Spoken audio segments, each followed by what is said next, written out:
સુરતના પાંડેસરા વિસ્તારમાં ભારતીય જનતા પાર્ટીના કાર્યકર્તાઓ દ્વારા વિશાળ સ્વચ્છતા અભિયાન હાથ ધરાયું હતું।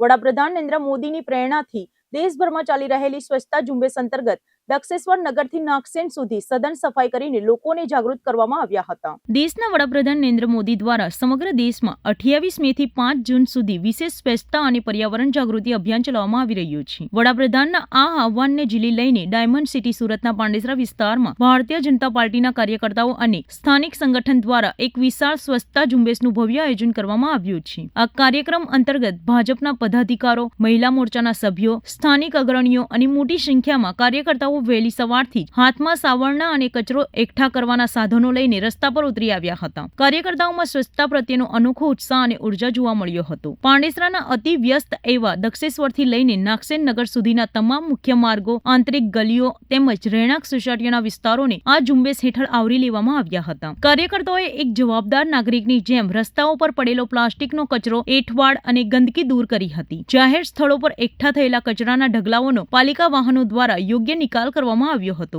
આ અભિયાન માત્ર નેતાઓ પૂરતું સીમિત ન રહેતા પાંડેસરાના સ્થાનિક રહીશો અને વેપારીઓ પણ સ્વયંભૂ રીતે પોતાના ઘર અને દુકાનની બહાર આવીને આ સફાઈ યજ્ઞમાં જોડાયા હતા। જોતજોતામાં આખો માર્ગ ચકાચક અને સુંદર દેખાવા લાગ્યો હતો। માત્ર સફાઈ કરવા પૂરતું જ નહીં, પરંતુ કાર્યકર્તાઓએ ઘરે ઘરે જઈને લોકોને પર્યાવરણ અને સ્વાસ્થ્ય પ્રત્યે જાગૃત કરવાનું મહત્વનું કામ પણ કર્યું હતું। આગામી દિવસોમાં ચોમાસાની ઋતુની શરૂઆત થઈ રહી છે, ત્યારે સોસાયટીઓમાં કે ઘરની આસપાસ ક્યાંય પણ પાણી ભરાઈ ન રહે તેનું ખાસ ધ્યાન રાખવા અપીલ પણ કરવામાં આવી હતી। પાણીના ભરાવાને કારણે મચ્છરોનો ઉપદ્રવ ન વધે અને ડેન્ગ્યુ કે મેલેરિયા જેવો ઘાતક રોગચાળો ફેલાય નહીં તે માટે લોકોને કચરાના યોગ્ય નિકાલની પદ્ધતિઓ સમજાવવામાં આવી હતી। આ ઉપરાંત સિંગલ યુઝ પ્લાસ્ટિકનો ઉપયોગ બંધ કરવા અને વૃક્ષો વાવવા અંગે પણ માર્ગદર્શન આપવામાં આવ્યું હતું। 5 જૂન એટલે વિશ્વ પર્યાવરણ દિવસની પૂર્વ સંધ્યાએ યોજાયેલા આ કાર્યક્રમ દ્વારા ભાજપે સુરતવાસીઓને સ્વચ્છતા સાથે હરિયાળું પર્યાવરણ જાળવવાનો એક મજબૂત સંદેશો આપ્યો છે। કાર્યકર્તાએ જણાવ્યું હતું કે સ્વચ્છતા એ કોઈ પણ દિવસની ઉજવણી કે ફોટો પડાવવાનો કાર્યક્રમ નથી, પરંતુ તે દરેક નાગરિકની દૈનિક અને નૈતિક જવાબદારી છે। જ્યાં સુધી સામાન્ય જનતા આ અભિયાનમાં ભાગીદાર નહીં બને ત્યાં સુધી સ્માર્ટ સિટીનું સપનું અધૂરું છે। દક્ષેશ્વરથી નાગસેન સુધીની આ સરાહનીય કામગીરીને સ્થાનિક રહીશોએ બિરદાવી હતી અને ભવિષ્યમાં પણ પોતાના વિસ્તારને ગંદકી મુક્ત રાખવાના શપથ લીધા હતા। मेरा नाम नरपत सिंह दरबार।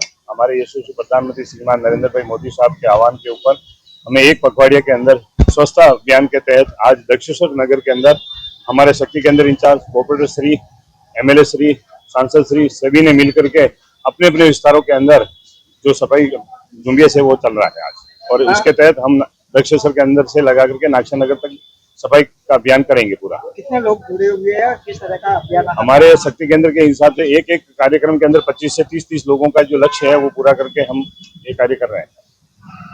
लोगों को क्या संदेश देना चाहिए? हम तो यही देना चाहते हैं कि अगर स्वस्थ भारत रहेगा और जो अगर सब नागरिक जागरूक हो जाएंगे तो ये जो स्वच्छता का जो अभियान है, मोदी साहब का अभियान है, स्वच्छ भारत सबका साथ सबका विश्वास, और जो हमारी जो बीमारियां हैं और जो स्वच्छता है वो पूरी हमें अपने स्तर पर जागरूक नागरिक के नाते और मोदी साहब के आह्वान के तहत हमें सभी को जागरूक होकर के ये सफाई अभियान का कार्य करना पड़ेगा।